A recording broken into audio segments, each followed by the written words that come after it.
Welcome to Penrose Learning, where we make understanding easy. You begin by checking that Excel has the data tools available and that your source file is accessible. First, open Data Get Data and pick the correct connector for CSV, TXT, Excel, or database. This ensures consistent parsing. Once done, point to the file or enter the connection string and preview the first rows so you can confirm headers and delimiters. Make sure to choose whether the file has headers and select the correct encoding so characters import correctly. Now you apply transformations in Power Query to shape the data before loading. You should split columns, trim whitespace, and explicitly set column data types so calculations work reliably. This avoids subtle errors later. Then standardize formats like dates and decimal separators and run filters to remove unwanted rows.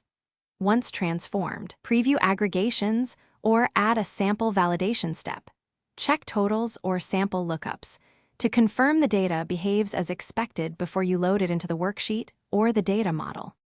Finally, load the clean data to the destination you need, a worksheet table, the Power Pivot data model, or as a connection only for later use.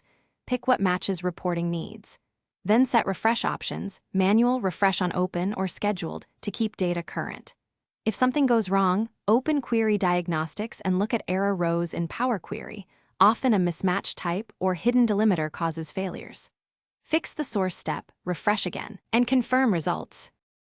Thanks for watching. If this was helpful, leave a like and consider subscribing. See you next time.